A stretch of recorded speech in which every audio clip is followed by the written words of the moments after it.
Iya, shalom teman-teman semua, dimanapun kita berada pada saat ini, kiranya kita semua tetap berada dalam keadaan sehat dan apapun yang merupakan aktivitas kita sepanjang hari ini, kiranya Tuhan Yesus memberkati kita semua. Teman-teman, kembali berjumpa lagi di channel kita ini, yaitu Zemayan Yasin, dan terima kasih buat teman-teman yang selalu mendukung channel ini, dan biarlah kita gunakan channel ini untuk menjadi berkat bagi semua orang.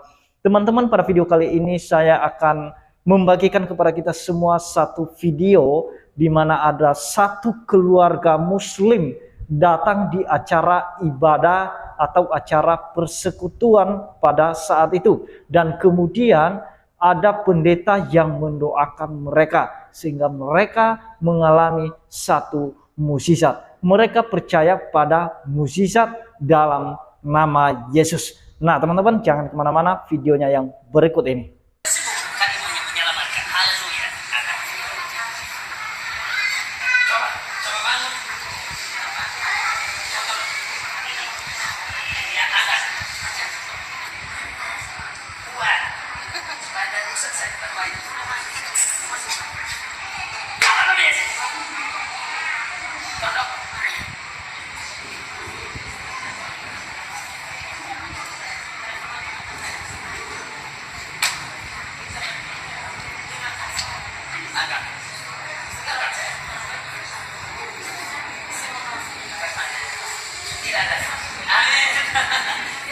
Maka tadi saya katakan apa? Muslim iman hebat sekali. Selesai. Dan Bapak yang tidak senang dan tidak pernah memuasai Tuhan Bapak.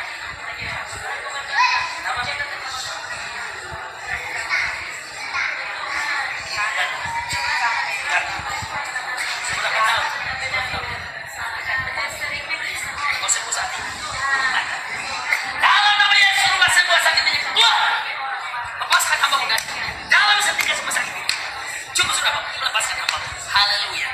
Coba gue yang begini, biar dia rusak masa terbaik.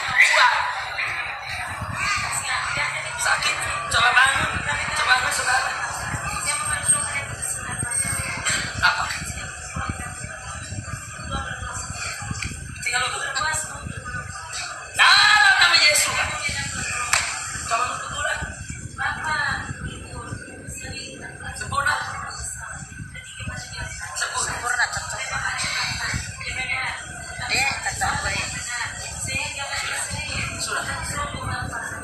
Sudah. Waktu masih ada. Lepas. Tangan di sini.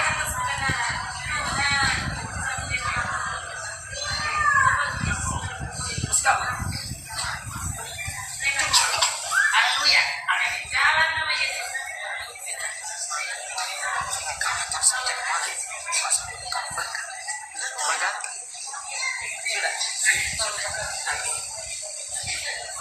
Mana Bibi?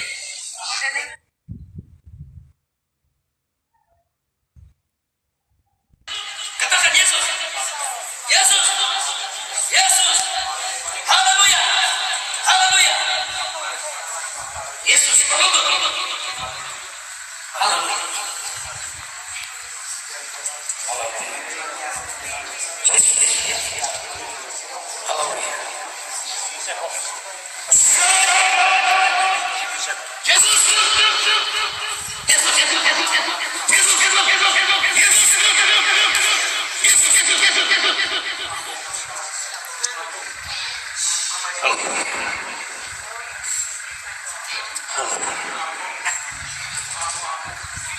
Katakan Yesus. Yesus. Yesus. Amin. Amin. Amin. Amin. Sembuhkan dia. Sembuhkan dia Yesus. Haleluya. Amin. Amin.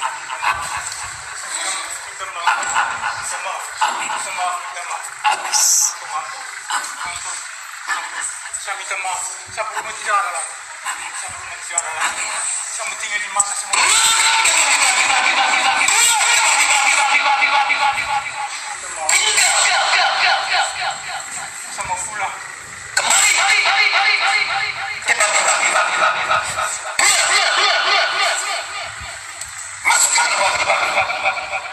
Jus. Amin, amin, amin, amin. Penutup. Cukup. Minta maaf. Amin, amin, amin. Minta maaf. Saya minta maaf. Saya minta maaf sudah membuat dia sudah.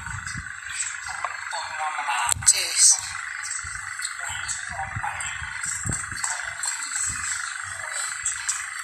Nah, itu dia videonya teman-teman. Kita sudah lihat tadi bagaimana seorang pendeta mendoakan keluarga saudara kita muslim. Ada beberapa orang tadi saudara kita muslim yang pakai jilbab, dan ada suaminya juga yang sudah mengalami kesembuhan yang luar biasa dalam nama Yesus.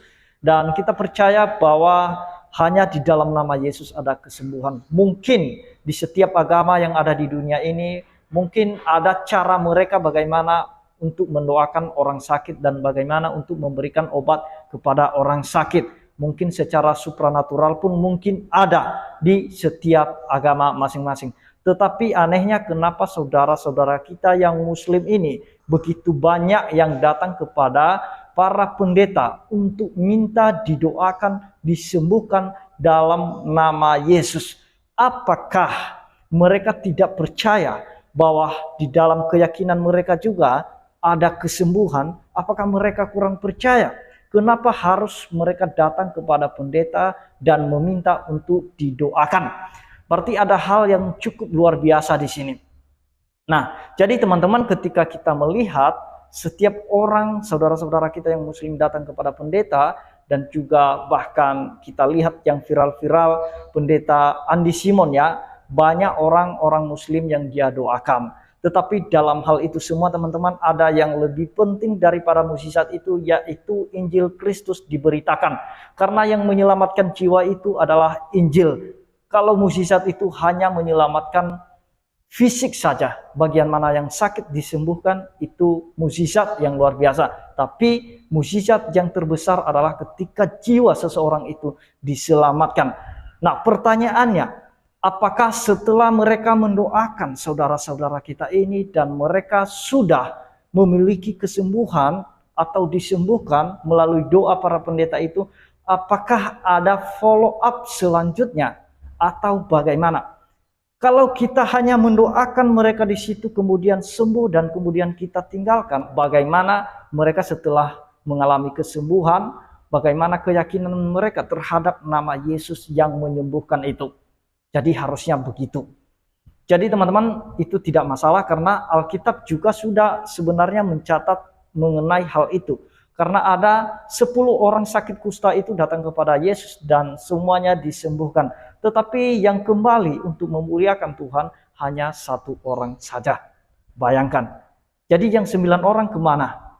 Nah, jadi yang lebih penting dari seseorang mengalami mukjizat, dia kembali memuliakan Allah. Memuliakan Tuhan, karena dia tidak butuh hanya kesembuhan fisik, tetapi kesembuhan jiwa, kesembuhan rohaninya pun dia perlu. Karena itu yang membawa kepada hidup yang kekal. Bagaimana dia mengenal nama Yesus itu yang menyembuhkan itu, yang bukan hanya keselamatan fisik aja yang ada dalam nama Yesus, tetapi keselamatan jiwa juga ada dalam nama Yesus. Nah, teman-teman, memang sangat relevan sekali ya apa yang dipesankan oleh Tuhan Yesus kepada murid-muridnya terkait hal mukjizat, di mana murid-muridnya diutus melayani dan Tuhan berkata kepada mereka, Tuhan Yesus berkata kepada mereka maksudnya bahwa mereka akan mengusir setan-setan, melakukan banyak mukjizat. Mari kita coba baca di dalam Matius 10 ayat 8. Di sini konteksnya di mana Yesus mengutus murid-muridnya. Di dalam Matius 10 ayat 8, Yesus berkata begini kepada murid-muridnya, sembuhkanlah orang sakit, bangkitkanlah orang mati, tahirkanlah orang kusta, usirlah setan-setan, kamu telah memperolehnya dengan cuma-cuma, karena itu berikanlah pula dengan cuma-cuma. Jadi teman-teman, Tuhan Yesus berpesan di sini diberikan kuasa kepada murid-muridnya untuk melakukan mukjizat kepada banyak orang supaya mereka melihat kuasa Allah bekerja.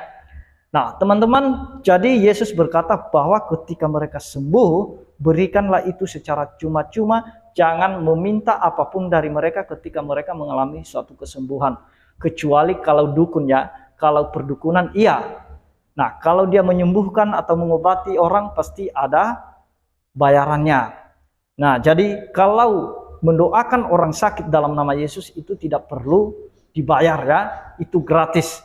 Karena Tuhan memberikan karunia menyembuhkan itu kepada para hamba Tuhan itu dengan gratis. Dan kita harus berikan kepada mereka juga secara gratis atau secara cuma-cuma. Itulah belas kasihan Tuhan kepada semua orang.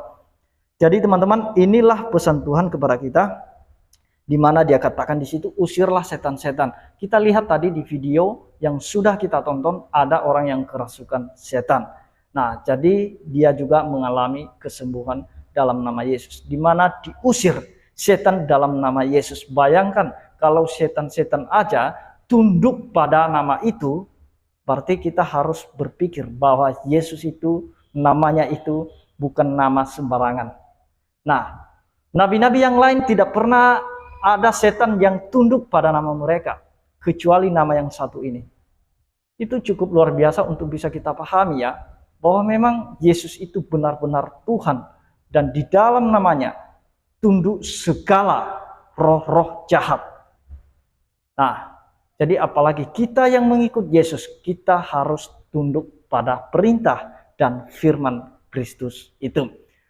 Nah, jadi yang terpenting yang mau saya ingatkan kepada kita semua, dan terlebih saudara-saudara saya yang hamba Tuhan yang mendoakan orang sakit, kalau sudah mendoakan mereka, jangan tinggalkan begitu saja.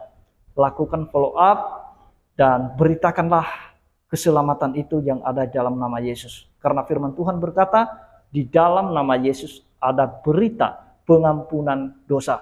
Kalau mereka mendengarkan nama itu, bahwa dalam nama Yesus ada berita pengampunan, dan mereka mengenal Yesus, percaya kepada Yesus, dan dosanya telah diampuni melalui pengorbanan Kristus itu, pasti mereka memiliki damai sejahtera. Kenapa? Karena tidak dikejar-kejar lagi oleh dosa-dosa masa lalu mereka. Karena itu yang sering menghantui manusia adalah dosa-dosa itu. Nah, udah mau mati pun apakah dosa saya bagaimana? Udah mau mati pun, udah mau dekat ajal, masih mikir dosa. Masuk enggak surga ya? Nah, tapi kalau Yesus sudah menjaminkan bahwa setiap orang yang percaya kepadanya tidak binasa, melainkan beroleh hidup yang kekal, itu tak perlu diragukan lagi. Terlebih dia sudah menjadi jalan bagi kita untuk menuju kepada Bapa. Intinya bahwa mari kita tetap semangat untuk memberitakan firman itu. Nah, jadi mukjizat itu sebenarnya nomor 2. Nomor satunya itu Injil Kristus. Jadi kalau Injil sudah diberitakan, percayalah bahwa mukjizat Tuhan mengikutnya. Jadi itu yang mau saya sampaikan, kiranya Tuhan Yesus memberkati kita semua. Shalom.